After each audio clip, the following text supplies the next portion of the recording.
Hello guys! Hello. This is for Pisces. Okay, Pisces. Welcome dito sa aking channel, Kapalaran 888. Welcome guys. Titingnan natin Pisces kung anong messages, vibration, gabay energy para sa inyong lahat. So, ito ay from June 1 hanggang 15. So, first half of June 2026. So, first 15 days ng June. Tingnan natin Pisces kung anong message ang kailangan mong marinig.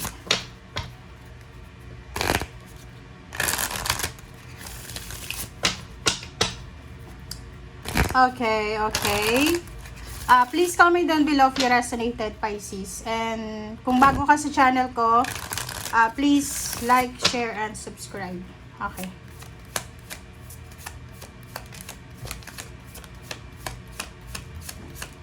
Okay, Pisces, wow. Ito ay para sa first half ha. So, yung first card mo dito is music, harmony. So, harmony music, ibig sabihin yan, wala kang masyadong concern sa first 2 weeks na to ng June. So, you will feel harmonious, okay? Maganda yung pakiramdam mo, physically, mentally, emotionally, and financially. You are in harmony. Okay? You're peaceful, you're at peace, and you're in harmony. Okay? Or literal, pwedeng yung iba sa inyo dyan, dahil sa maganda yung pakiramdam nyo, possible na yung mga everyday life na ginagawa nyo ay nakikinig kayo sa music. Maybe 1 hour per day, bago matulog, pagkagising, or pag may mga time, lalo na kung kayo ay nagko-commute, palaging nakasalpak yung earpads or yung mga headset nyo. Okay? Milky Way perspective. So, harmonious yung perspective mo sa 2 linggong ito. So, talagang at peace ka. Hindi masyadong magulo. Nasa center eh. 'Di ba? So, parang, ang sinasabi ng bara sa'yo na, kumbaga, alam mo yung gusto mo sa 2 linggong ito. Okay? Alam mo kung anong gusto mo.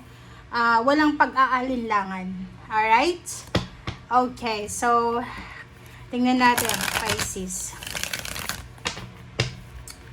Okay. 15 days.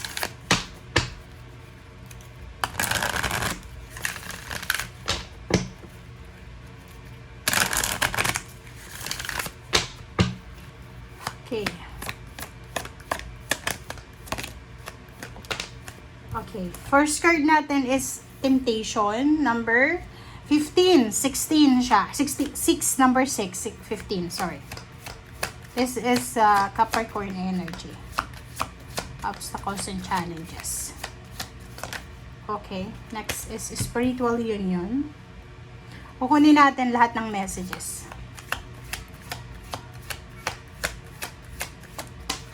Okay. Next is financial and material changes, number 5.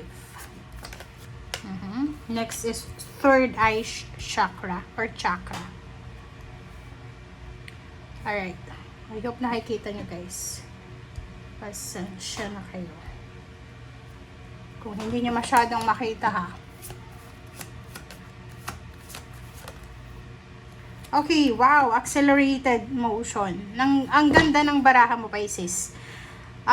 Sinasabi ng baraha sa'yo dito na napakabilis yung mga pangyayari sa 2 linggong ito. Kumbaga, like, siguro dati, for several weeks or for several months, parang hindi masyadong mabilis yung mga pangyayari sa buhay mo. Maraming delays. Pwedeng maraming delays, maraming mga hang-ups, distractions, obstacles and challenges. But yung parang halimbawa dati, mabagal yung mabagal yung pagdating ng magandang balita sa iyo, parang ganon. And now sinasabi ng barahan na accelerated siya. So mabilis yung pangyayari nito. Okay, mabilis yung pangyayari nito. Okay, napakabilis na pangyayari ang darating sa iyo. And the third eye chakra here is related dito sa barahang to na sinasabi na kung dati ay parang malabo yung kapaligiran, malabo yung desisyon, inalat ka sa usaping pera. Dito sinasabi na simula ngayon, mabilis mong makikita, mabilis na darating sa'yo yung mga information or yung mga blessings. Okay. And next card natin is financial and material changes. Okay, financial and material changes. So, dito sinasabi ng baraha sa'yo na siguro dati may mga financial problems kayo and now sinasabi ng baraha sa'yo na mas mabilis nyo nang mariresolve yung mga financial problems nyo or kumbaga there's a way out. May solusyon, ka, may sagot, may confirmation ka sa kung ano man na financial and material decision na mayroon ka or problems or obstacles and challenges. And sa usaping emotion, relationship, yung spiritual union dyan guys, pwedeng sa'yo or pwedeng sa partner mo. So, sinasabi ng baraha, you need to be careful. Okay? Maging careful kayo. Like for example, kung may asawa ka, may boyfriend ka, girlfriend, kalibin partner, mag-iingat kayo pareho kasi pareho kayo na posibleng magkakaroon ng mga temptations. Like, may magkakagusto sa inyo, gusto kang gayumahin or whatever man. Okay? So, yun.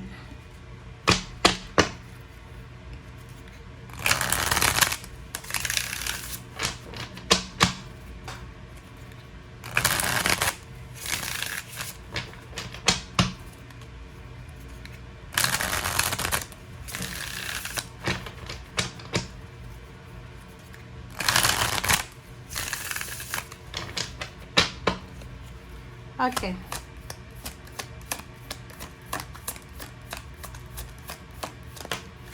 Pisces.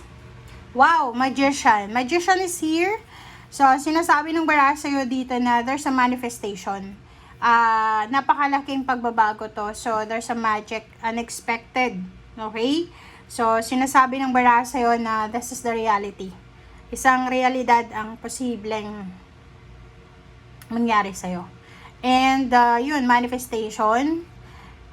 May mga pangarap ka na mararamdaman mo na unti-unting mangyayari simula sa 15 days na to.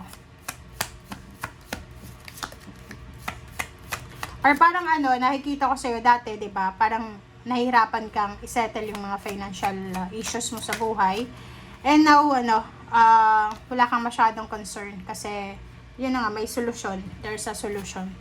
Knight of Swords, dito sinasabi ng baraha na iwasan natin maging opinionated, iwasan natin na maging mabilis yung mga actions and decision natin. Kasi itong Knight of Swords, there's a possibility dito na pwede kang pwede kang maloko. Pwede kang ma-scam, pwede kang maloko. So, you need to be careful. Huwag magpadalos-dalos sa mga decision makings. Okay. Alright, next is Hangman. Hangman is surrender. Surrender sa kung ano yung hindi ka sigurado. Okay?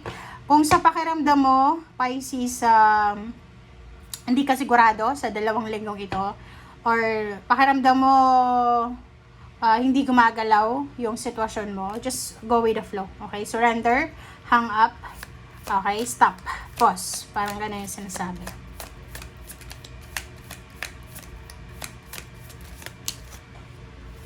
Alright, next is Four of Swords. Yung Four of Swords na to, if ever na pagod ka, if ever na may nararamdaman kang hindi maganda, sinasabi ng barahan na to na kailangan mong matulog, magpahinga, tumahimik, magbakasyon, kung may time ka para magbakasyon. And Queen of Wands, so dito sinasabi na freedom. So you will be free. Or parang sinasabi ng baraha sa'yo dito, Pisces, no, you are free. Malayang-malaya ka na makapagbakasyon. Malayang-malaya ka na mag-enjoy. And the sun is here. Sinasabi ng barahan na lumabas ka dyan sa comfort zone mo. magpainit ka, mag-expose ka sa sunlight. And literal to. Literal na there's an incoming successful events, positive new beginnings na darating sa iyo, Pisces. And sa ilalim mo dito sa Four of Coins, sinasabi na okay, pwede kang mag-enjoy nang hindi ka gumagastos ng marami. And last message sa iyo ng barahe is for the first half of June, manatili kang matipid, okay? Manatili kang balanse sa pera. Huwag magpadalos-dalos kung maisipan mong bumili ng ganyan, ganito. Pag-isipan mo muna ng mabuti. Okay? Thank you. Bye!